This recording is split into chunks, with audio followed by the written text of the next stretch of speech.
raw emotion on the face of the king at our changed national anthem.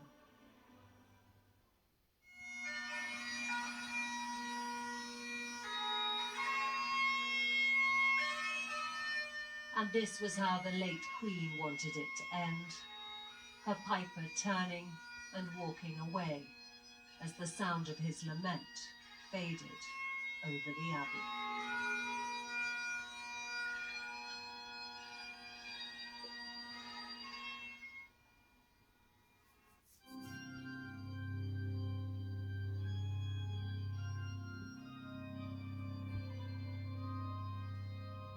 In loving and devoted memory, Charles R., the card on her wreath reads, myrtle from her wedding bouquet and rosemary for remembrance among the flowers, as though anyone here would forget.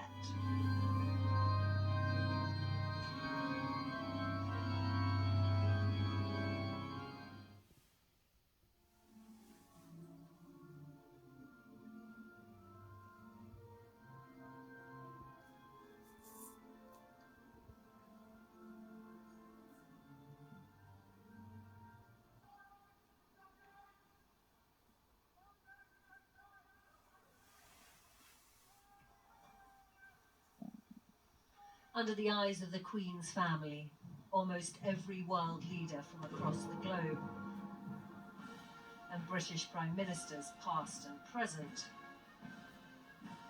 the greatest show of ceremony this country has put on for 7 decades.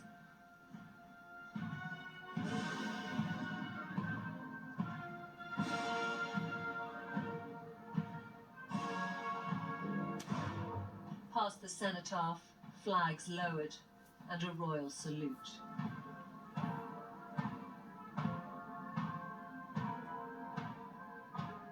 Every beat of this procession planned for decades, the applause of the crowds, something new.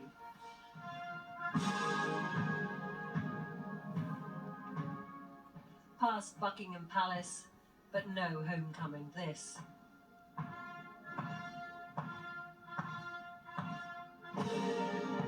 The household staff lined up to say goodbye.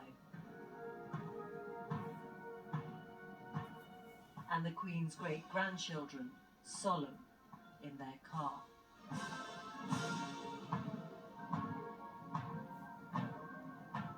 At Wellington Arch, the coffin transferred from gun carriage to state hearse for the last leg of the journey to Windsor.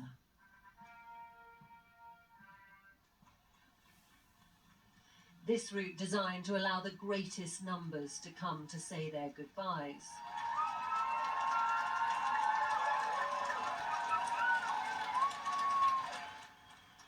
And come, they did. Bicycles abandoned as the procession passed, the Queen's way strewn with flowers.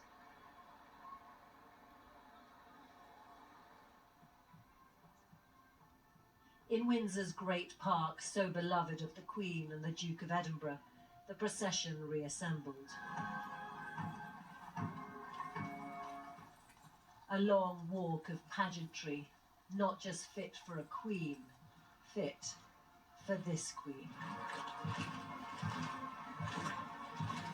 Waiting for her coffin at the castle, her adored corgis Mick and Sandy, and her fell pony Emma, who she rode into her 90s. You have to imagine the Queen would have smiled at that.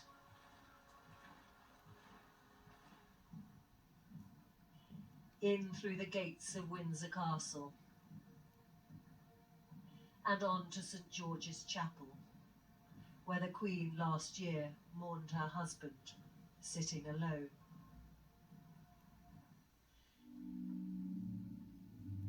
The chapel today filled with family and members of her household, past and present.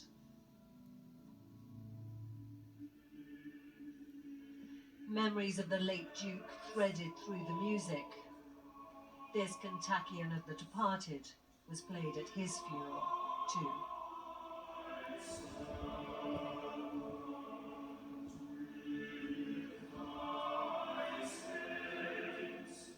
we give special thanks for the life of thy daughter Elizabeth, for the mercy she received from thee, and for the example that through her life of service, love, and faith, she has set before our eyes.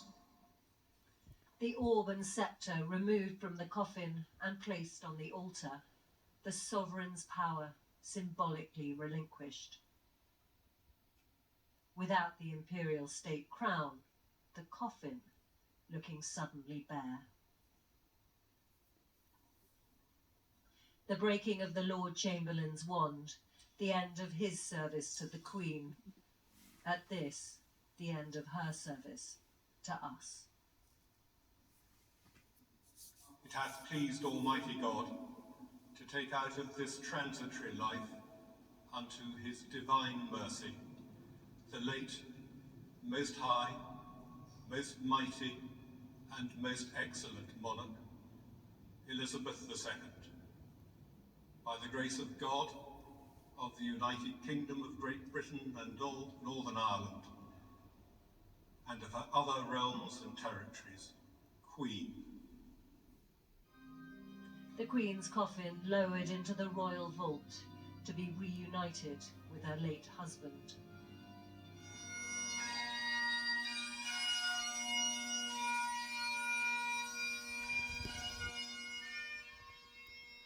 Her promise kept, her duty done.